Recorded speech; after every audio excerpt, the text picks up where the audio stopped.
现在新冠肺炎的战争还没有结束，我们出门呢还是必须要戴口罩的。但是对于家里有口罩的，下面这3种口罩不要带出门。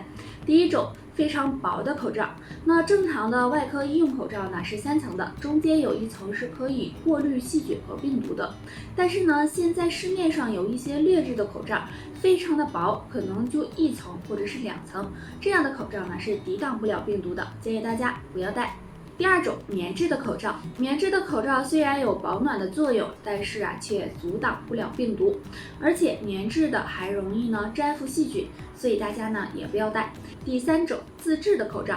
虽然现在口罩很短缺，但是也不建议戴自己制作的口罩，因为自制的口罩你可能根本不达标，并不能很好的阻隔和过滤细菌，建议大家还是选择正规的口罩比较。肾乃先天之本，通常健康的男人肾气都是比较充足的，但如果肾气不足，就可能会有手脚冰凉、腰酸背痛、无精打采、睡觉盗汗的情况。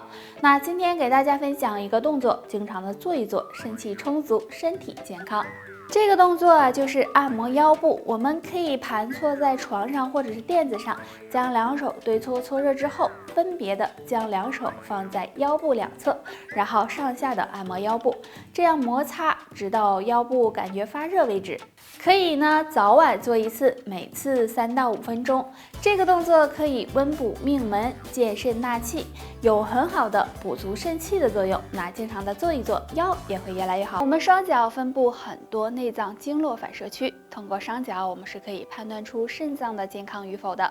如果没有3种表现，说明肾脏还不错。先看脚指甲。那正常情况下，我们的脚指甲和手指甲一样，也是有月牙的。如果发现自己脚指甲月牙很少或者数量很少，就可能是肾气不足了，体内缺乏营养物质，肾脏得不到滋养，这时就应该注意养肾了。再来看脚趾。小脚趾是足少肾经的源头，如果小脚趾粗壮厚实，那么这是肾气充足的表现，但如果小脚趾瘦弱，就要小心肾气不足了，也要抓紧调理。最后看脚掌纹，伸出自己的脚，看一下脚掌的纹路，如果脚掌纹很深的话，就可能是肾脏不太好了，也可能是内分泌失调引起的。肾不好该怎么办呢？下面教大家一个小动作，有助养肾护肾。这个动作就是扫耳搓耳。自然站立，双腿屈膝，先用左手叉腰，右手扫耳朵2次，再换右手叉腰，左手扫耳朵2次，最后再双手交叉搓拉耳垂，这样为一组，每次做50下。中医认为肾开窍于耳，这样搓耳朵可以帮助养护肾脏。生姜是生活中常见的调味品，大家都知道生姜有促进食欲、驱寒暖身的作用，而且经常喝生姜水还能够驱逐伤风感冒。不过如果能够将生姜和花椒一起泡水喝，还能够起到意想不到的效果哦。大家可以取1块生姜切成片，25克的花椒，再拿适量的红糖和几颗红枣，锅中放入清水煮沸后，将生姜、花椒、红糖、红枣放入水中，用火炖煮10到15分钟，然后就可以喝了。生姜和花椒都有很好的祛湿作用，那把它们搭配在一起，不仅可以祛湿排毒，还有润肠通便、缓解便秘的效果。坚持喝一段时间，肚子赘肉减少了，睡眠质量也提高了。在我们印象中生姜只是一种调味品，其实生姜还有很多好处，你不知道。如果睡觉前将生姜贴在肚脐上，用不了多久，身体会出现几人变化哦。第一个，调理肠胃功能。很多人肠胃不好，那就可以在睡觉前将生姜贴在肚脐上，不仅可以调理肠胃，还有缓解便秘的效果。第二个，驱散寒气。有些人体内寒气、湿气过重，经常会有手脚冰凉的情况，女性还会出现痛经，那这时就可以用生姜敷肚脐，有助去除寒气，有很好的暖宫散寒的作用。第3个，保护肝脏。生姜中含有大量的生姜姜油，有很好的保护肝脏的作用，所以睡前将生姜贴在肚脐上，可以预防肝脏受到伤害。现在很多人的状态就是白天昏昏沉沉，哈欠连天，到了晚上反倒很精神，躺在床上辗转反侧，无法法入睡，这样时间长了影响身心健康。那今天给大家呀推荐2种食物，睡前吃一点，有助缓解失眠。花生叶，花生大家应该都吃过，其实呢，花生叶也有很高的营养价值。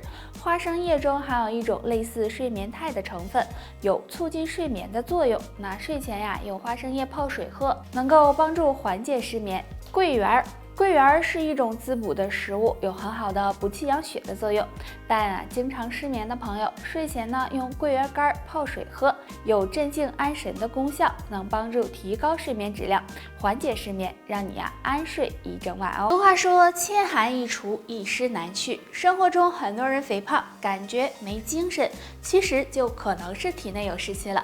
那今天教大家一个小方法，可以帮助排出湿气。这个方法就是按我们身上的一个地方，那这个地方就是后膝窝中点的委中穴。委中穴是身体的排湿口，委中属足太阳膀胱经，膀胱经呢又是人体最大的排湿通道。我们按摩时可以将手握成空掌，然后拍打这里，每次拍打5到10分钟，力度适中。那经常拍一拍，能有效的赶走体内湿气，并且对缓解小腿酸痛也有很好的效果。俗话说，千寒易除，一湿难去。如果你经常感觉浑身无力、头发油腻、痰多、大便不成形，那么大多是湿气在作怪。今天教大家一个方法，有助赶走湿气。大家不妨试着用陈皮煮水喝，可以先取一定量的陈皮，将陈皮洗干净，然后放到锅中煮15分钟就可以喝了。那陈皮水味道很香，很多人都喜欢喝。陈皮性温，归脾经、肺经，而且陈皮还有理气健脾、燥湿化痰的功效。所以经常用陈皮煮水喝有很好的祛湿效果，可以说是身体的干燥剂，也很适合中老年人哦。那除此之外，陈皮呢还可以和生姜或者是红糖一起煮水喝，有很好的止咳化痰的作用。眼睛是心灵的窗户，但眼睛也是很劳累的，每天盯着电脑看、玩手机，也只有睡觉的时候才能够得到休息，时间长了出现眼睛干涩、视力模糊等症状。那今天教大家一个小方法，可以帮助保护眼睛。这个方法就是按摩后溪穴。后溪穴的位置呢很好找，我们可以将手握成拳，掌指关节后横纹尽头就是了。那后溪穴是奇经8脉的交汇穴，有通督脉、泻心火、利眼目的作用。按摩时可以用拇指按揉这里，每次按摩5分钟。也可以把双手后溪穴放在桌沿上，用腕关节带动双手揉动，这样也能够起到刺激的作用。那每天坚持做一做，眼睛更健康。现在血压高的人越来越多了，也逐渐的向年轻人蔓延。当血压高时，经常会出现头晕、头痛、失眠等症状。那该怎么调节血压呢？可以试着按压手上的降压点。这个降压点呢，就是神门穴。神门穴相信很多人都很熟悉了。神门穴是手上阴心经上的重要穴位，在手腕上，腕掌侧横腕尺侧端，尺侧腕屈肌腱的桡侧凹陷处。那找穴位时，可以从小手指延伸下来，到手掌根部末端的凹陷处。找到之后，可以用对侧手的大拇指进行按揉，睡前按揉5分钟左右，两侧都要按到。神门穴有很好的宁心安神、补益心气的功效，经常按摩对降血压以及高血压引起的心悸、失眠都有很好的作用。高血压除了用药物和上面这个小动作外，还要注意饮食，少吃咸的食物，多喝水，多补充水分，对降血压也有一定帮助。还有保持一个好的心情，也可以预防血压升高。便秘是一种常见现象，不管男女老少都可能会出现。便秘对身体的危害还是很大的。那下面教大家一个小方法，便前按一按，对改善便秘有很大帮助。这个方法就是按摩手上的通便穴商阳穴，在我们食指末节桡侧，距离指甲角0.1寸的地方。商阳穴属手阳明大肠经，按摩时我们可以用拇指和食指握住食指的两侧，揉捏3到5分钟，每天早晚各按1次，力度适中。除了按揉外，还可以用刮痧板刮拭，效果也是一样的。按摩商阳穴可以旺盛大肠经的气血，调节消化道功能，具有润肠通便的功效。经常按一按，能很好的改善便秘的情况。长期便秘的人，平时还要注意养成良好的饮食习惯，避免久坐不动，适当的释放压力，给身体补充足够的水分，还有坚持运动，这些呢都能够帮助改善和预防便秘，对身体有很大好处。好了，本期内容到这里就结束了，大家还有什么疑问或者是建议，可以在评论区给我们留言，我们下期再见吧。